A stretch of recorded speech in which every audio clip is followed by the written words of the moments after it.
continental passion for change and an immense resource-rich territory is attracting to Africa several new investments into data centers and IT infrastructure. Joining me now at Datacloud Africa 2019 is Ogbunude, Investment Officer at the IFC, to talk through key market trends. Ada, thanks a lot for talking to me.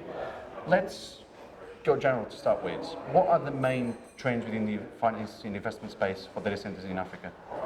So there is this buzz with respect to investments in data center now, and what is driving that is actually demand drivers, right? The economics right now sort of works.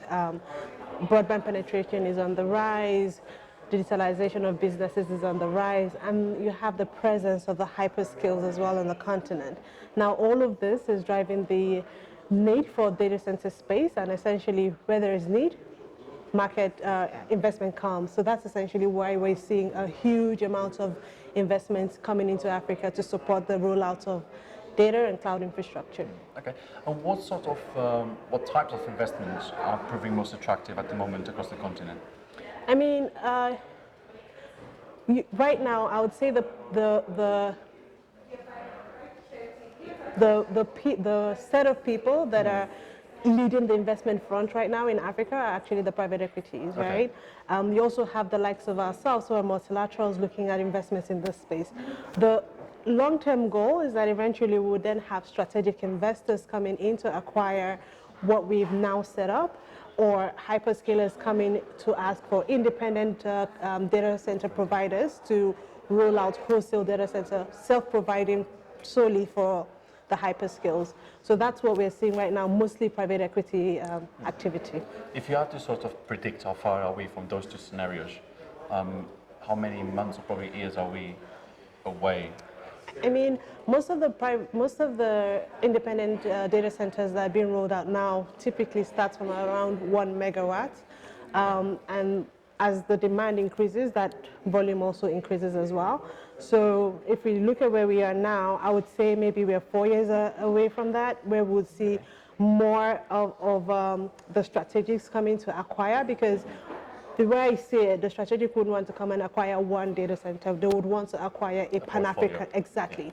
So it's not just about a fantastic data center in Kenya, it's actually about a platform of data centers. And for you to get a platform with scale, I think it's going to take about 4 years to get there. So it seems quite interesting, because a lot of the guys at this conference, for example, they are all talking about now building data center portfolios across different markets and territories. Do you think, does Africa have a healthy M&A portfolio today? Are there enough companies out there to be bought? Or you think the companies are still building themselves to be acquired in 4 or 5 years' time? Yeah, I think companies are building themselves up now to be acquired, and that's the end goal, I think, for most. I don't think most of the guys, at least, are not looking at building large data centers. I think everyone wants to eventually get acquired at some point, you know. So I say that's where we are right now in the cycle. Okay, and what's the investment profile, the investors' profile? So, because we used to have a lot of African-based investors, and we've seen a surge of American investors as well, Europeans, a bit of Asians coming in. How would you sort of characterize the investors scene right now? I mean, I would say that everyone is here, right? Yeah. I mean, if we even look at the attendees in the conference, you have the Americans. They're from everywhere. They're literally from everywhere. You have Americans, Europeans, the Asians, everyone is here. So I would say that, yeah, while back in the day, it used to be very Afrocentric, where you're looking at Africans investing in Africa because of, I would say, the foreign investors were a little bit skeptic about the market. I think now people are really appreciating that if you really want growth, exponential growth, you only get that in a market like Africa. So that sort of is attracting a lot of investors from everywhere. So I don't think it's one particular set of investors. I think it's everyone now looking for opportunity and looking to enter at the right time. I think is what yes. That's what everyone is looking at. So Africa is global at the moment. Africa is open. And then in terms of IFC, what are you guys going to be focusing on around data centers for the next 24 months? I mean, for us as well, we're looking at supporting the rollout of data centers, because we know that it's a critical infrastructure for a digital economy to actually exist in Africa, and we're really supporting or pushing any initiative that would digitalize economies in Africa, right? Everyone keeps talking about this being the fourth revolution, and to ensure that Africa doesn't left behind, we have to really support investment in this space.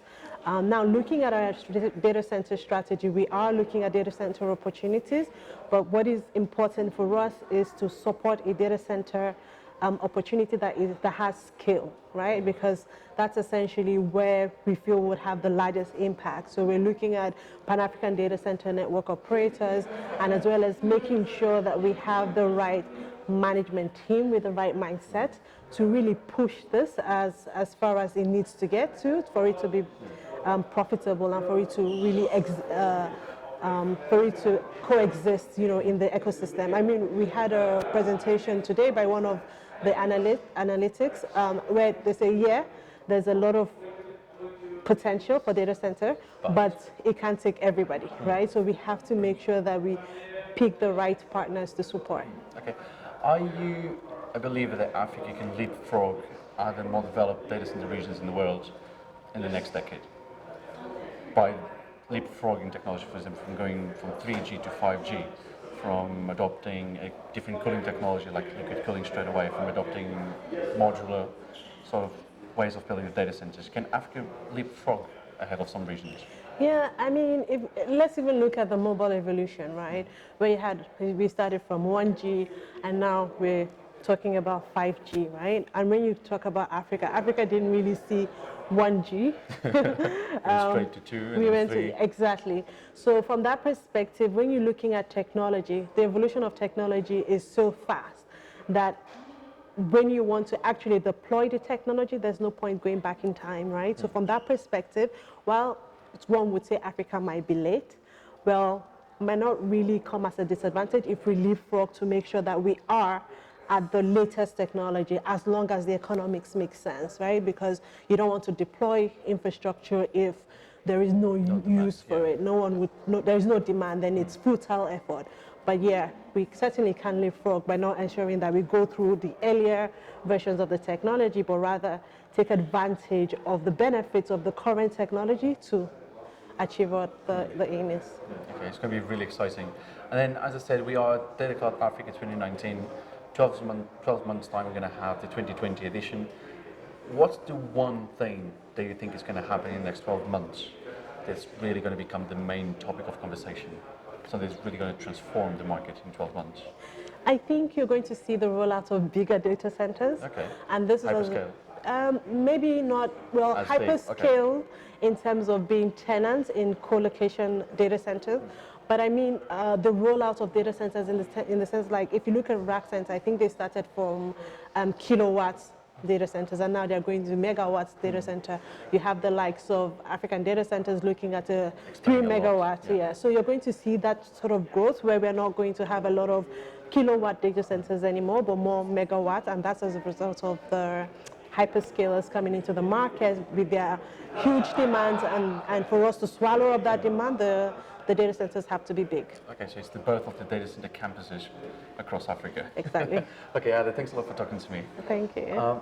Don't forget you can follow Data Economy on Facebook, LinkedIn, Twitter, and Instagram, and also visit the website on www.data-economy.com.